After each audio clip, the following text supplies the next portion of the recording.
Depuis quelques mois, on entend Bruno Le Maire et Emmanuel Macron se féliciter que la France est un paradis pour les entreprises, que notre économie va de mieux en mieux, ça, ils s'en félicitent malgré tous les chiffres qu'on peut avoir, mais que la France donc va de mieux en mieux, que nous attirons de plus en plus d'entreprises et que notre pays est un paradis économique. Eh bien, il y a un indice qui va complètement à rebours de tout ça, c'est l'indice de la liberté économique. Parce que d'après l'indice de la liberté économique, la France est bonne dernière. Bonjour et bienvenue dans cette nouvelle vidéo de DME en direct. Comme toujours, si vous n'êtes pas abonné, eh ben, je vous suggère de le faire et de cliquer sur la cloche pour être prévenu lorsque je sors une nouvelle vidéo. Oui, nous sommes bon dernier ou quasi dernier dans l'indice de la liberté économique. Alors, qu'est-ce que c'est que l'indice de la liberté économique? C'est un indice qui existe depuis 1995, qui est basé sur 10 critères, je vous les donnerai tout à l'heure, et qui a pour vocation de voir la liberté économique dans les différents pays du monde. Donc ça ne concerne pas que la France, c'est bien parce qu'on peut justement se comparer, et c'est fait par Heritage Foundation. Or, enfin la fondation Héritage, mais c'est une fondation anglo-saxonne, donc voilà. Quoi qu'il en soit, l'indice de liberté économique, il vient chaque année et non seulement la France est très mauvaise sur cet indice, mais en plus, c'est de pire en pire. C'est-à-dire que non seulement, on n'est pas bon, mais ça s'aggrave d'année en année, ce qui va vraiment à l'encontre de ce que nous racontent Emmanuel Macron et Bruno Le Maire. Alors on va voir déjà les 10 points qui permettent le calcul de cet indice.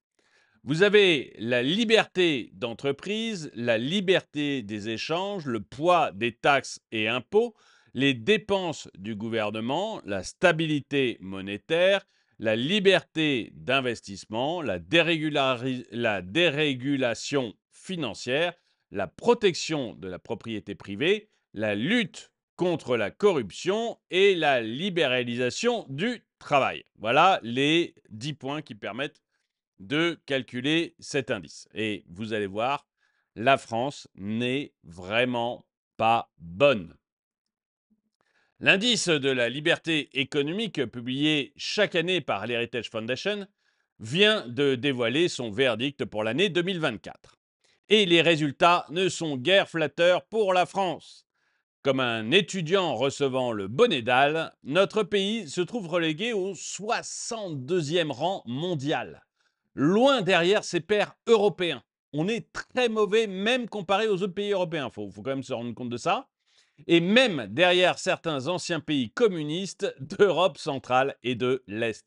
Comment vous voulez que l'on attire réellement les entreprises? Hier, j'ai débunké ce que disait le gouvernement sur le fait que on attirait de plus en plus d'entreprises et de plus en plus de capitaux. Vous savez, le fameux Choose France, où on essaye de nous faire croire que c'est un miracle. C'était hier dans le direct. Je l'ai débunké en montrant que, en fait, certes, on avait attiré beaucoup d'argent, mais c'est principalement de l'argent pour des extensions. C'est-à-dire que si McCain, par exemple, le spécialiste de la frite, ouvre une nouvelle chaîne et donc investit 5 millions d'euros pour ouvrir une nouvelle chaîne à l'intérieur de son usine, qui existe déjà, eh bien, le gouvernement considère que c'est un investissement en France. Alors que techniquement, oui, c'est un investissement en France, mais si vous voulez, ça n'a rien à voir avec une nouvelle entreprise qui s'installe. En fait, il y a très, très peu de nouvelles entreprises qui s'installent. Il y a des entreprises qui investissent. Et puis, le deuxième débunkage, c'était de voir que ça crée extrêmement peu d'emplois, y compris comparé à nos voisins. C'est-à-dire que même si on se comparait à l'Allemagne ou à l'Italie ou à d'autres pays européens, en fait, on a créé extrêmement peu d'emplois par rapport aux investissements. Pourquoi? Bah, parce que ces investissements, c'est principalement des centres de recherche. Et les centres, pourquoi? À cause du crédit impôt recherche, hein, notre fameux crédit.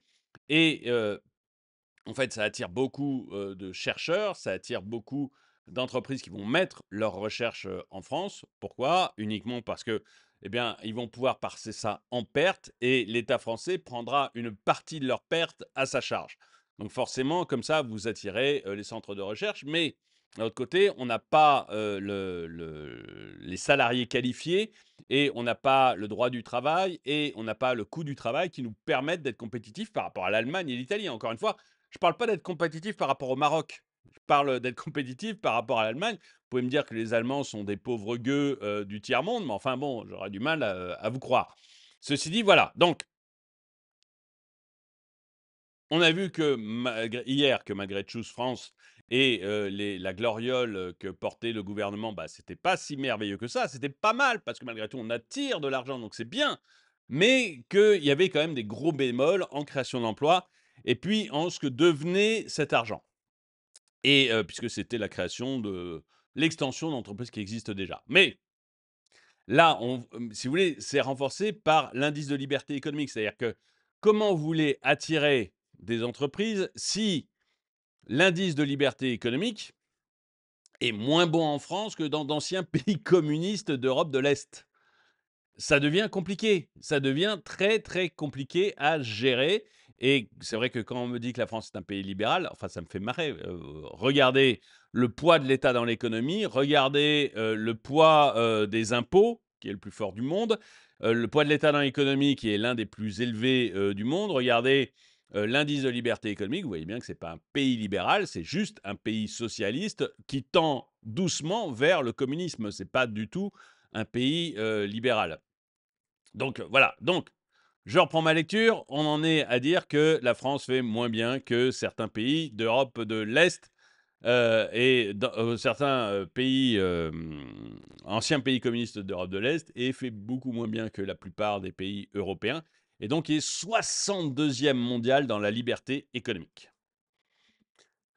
Depuis le début de la pandémie de Covid-19 en 2020, la France a vu sa note chuter régulièrement. Donc là aussi, vous voyez, c'est donc de 66 à 62,5 en 2024. Donc là aussi, vous voyez que en fait, Macron et Le Maire, loin d'avoir libéralisé la France, loin de la rendre plus libre économiquement, au contraire, on voit la note qui baisse. Donc on est de moins en moins bon en liberté économique. Année après année, on est de moins en moins bon en liberté économique. Là aussi, vous voyez, quand on vous dit quand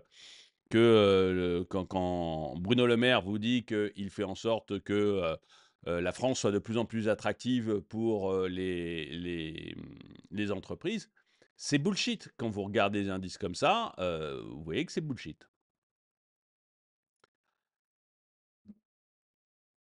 Hop là, pardon.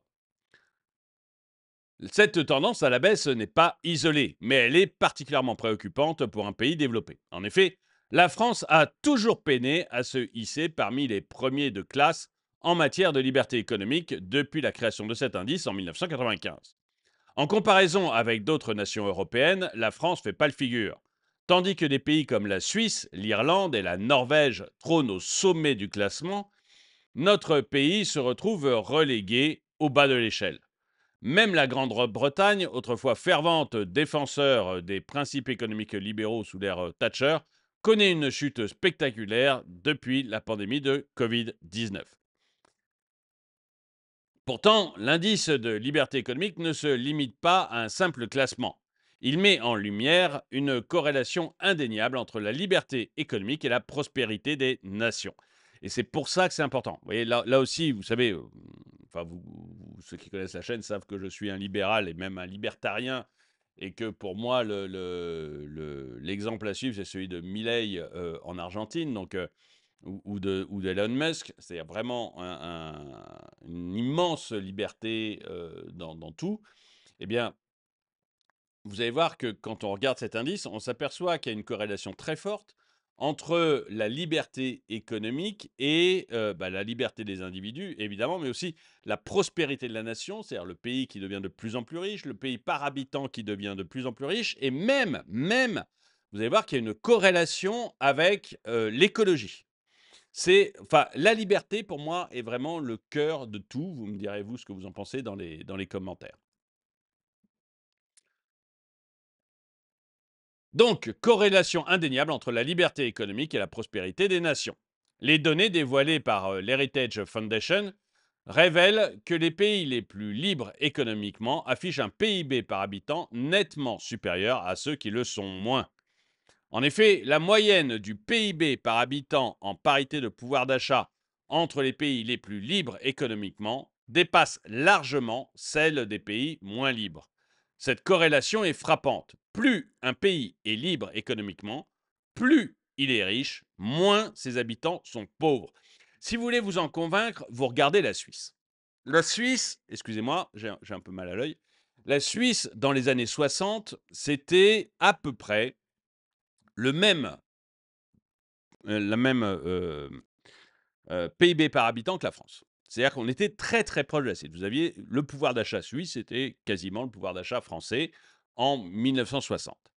Et puis, d'un côté, on a un pays qui a gardé sa liberté économique, la Suisse, qui a à peine augmenté la taille de son État par rapport à l'économie, par rapport au PIB, la Suisse. Et puis d'un autre côté, vous avez un pays qui a choisi radicalement une autre voie, notamment depuis 81, qui est la voie où on a un État de plus en plus présent, qui représente de plus en plus en termes d'impôts. Je vous rappelle que dans les années 60, on était à 30% d'impôts. Hein, les impôts moyens en France, c'était 30% du PIB en prélèvement. Et depuis, enfin que l'année dernière, on était aux alentours de 45%. Donc on voit que l'État, depuis les années 60, en France, il prend de plus en plus d'espace, il collecte de plus en plus d'argent. On voit très souvent sur Twitter, vous savez, des feuilles de paye.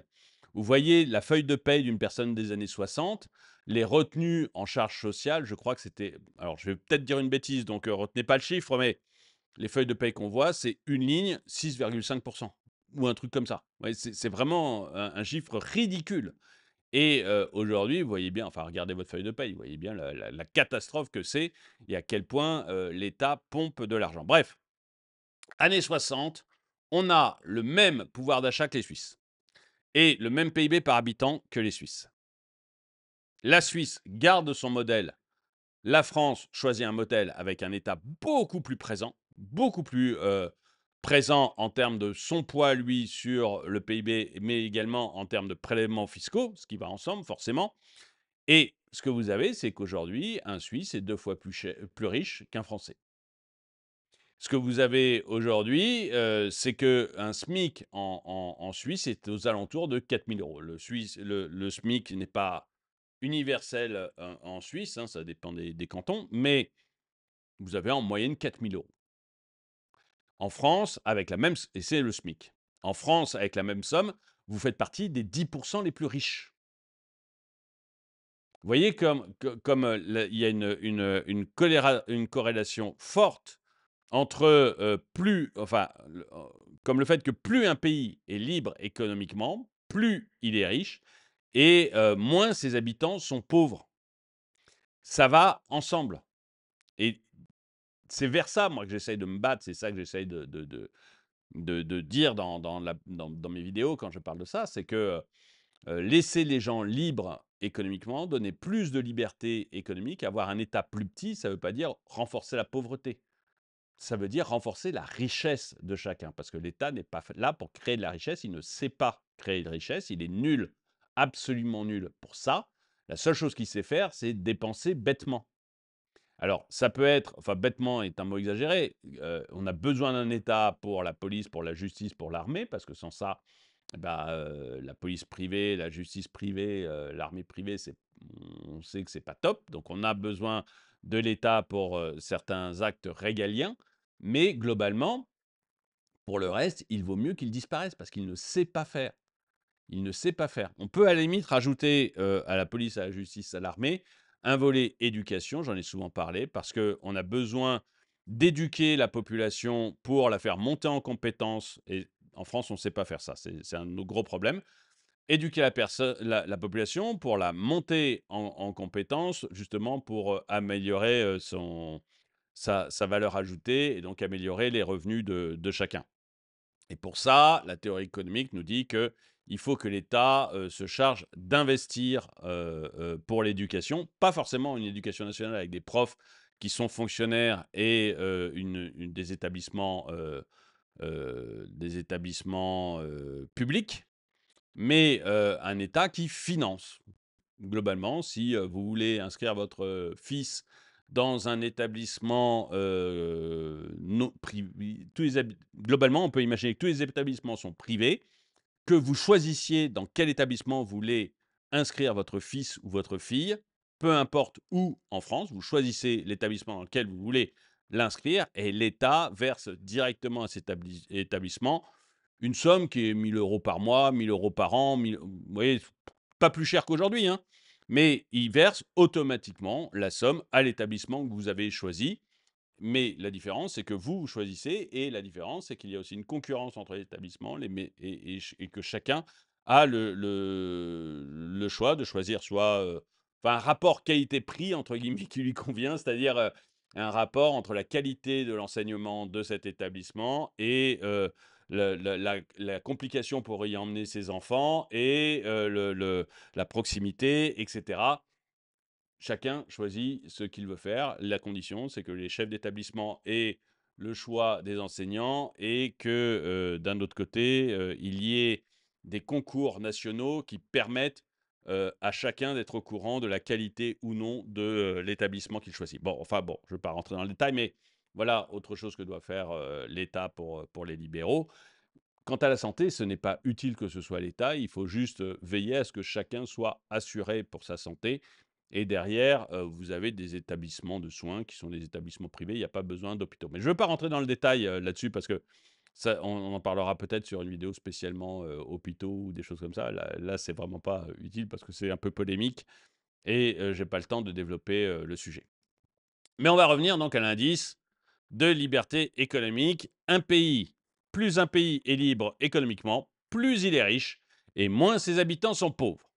Voilà ce que l'on remarque avec l'indice de liberté économique. Mais la liberté économique ne se limite pas à la seule richesse matérielle. Elle est également corrélée avec un indice de développement humain plus élevé. Les pays les plus riches affichent systématiquement un meilleur IDH que ceux qui le sont moins, démontrant ainsi les bénéfices sociaux et humains de la liberté économique.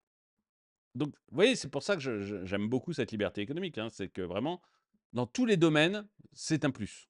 Dans tous.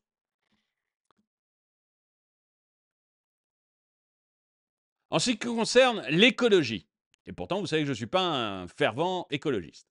En ce qui concerne l'écologie, les données de l'Heritage Foundation vont à l'encontre des discours alarmistes. Contrairement aux idées reçues, les pays les plus libres économiquement affichent un indice de performance environnementale supérieur à celui des pays moins libres.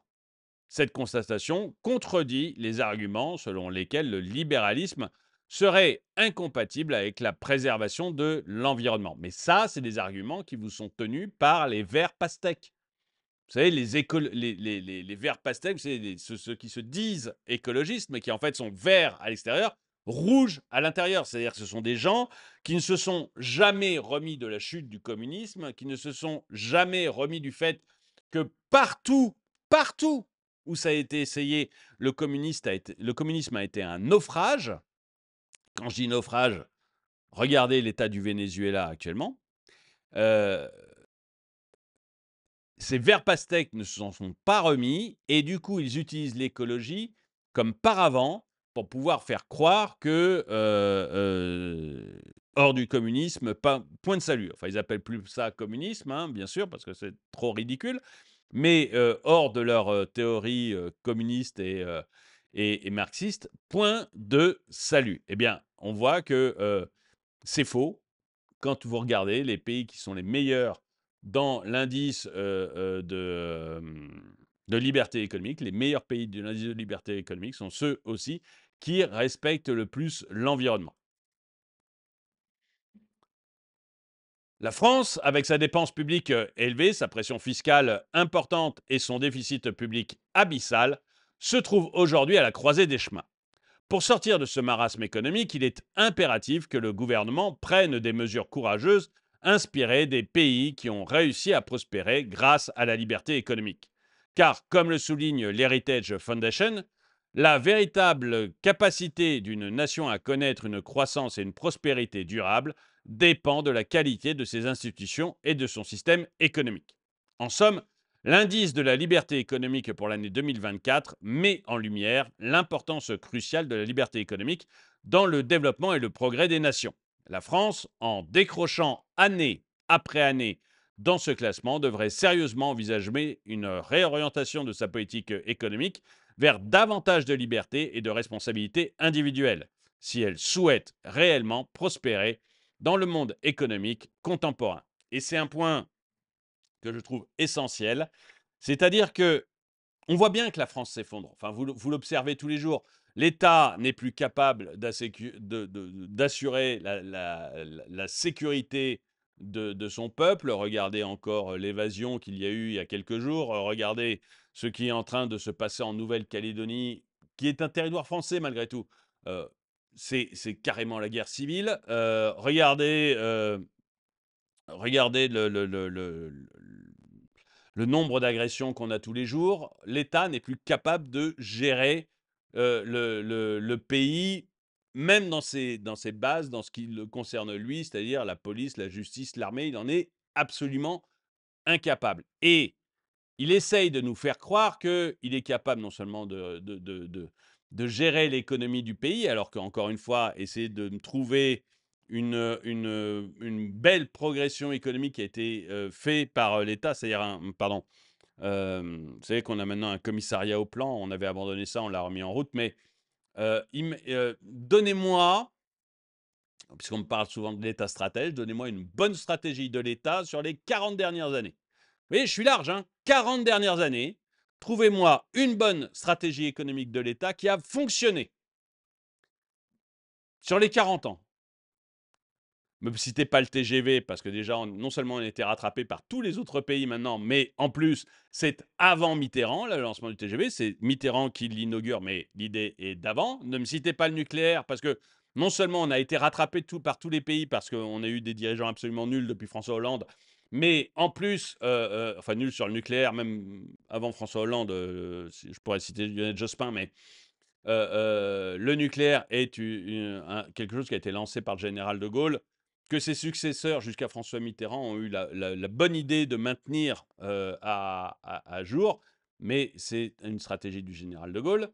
Donc, citez-moi un truc sur les 40 dernières années qui a bien fonctionné, une stratégie de l'État qui a bien fonctionné.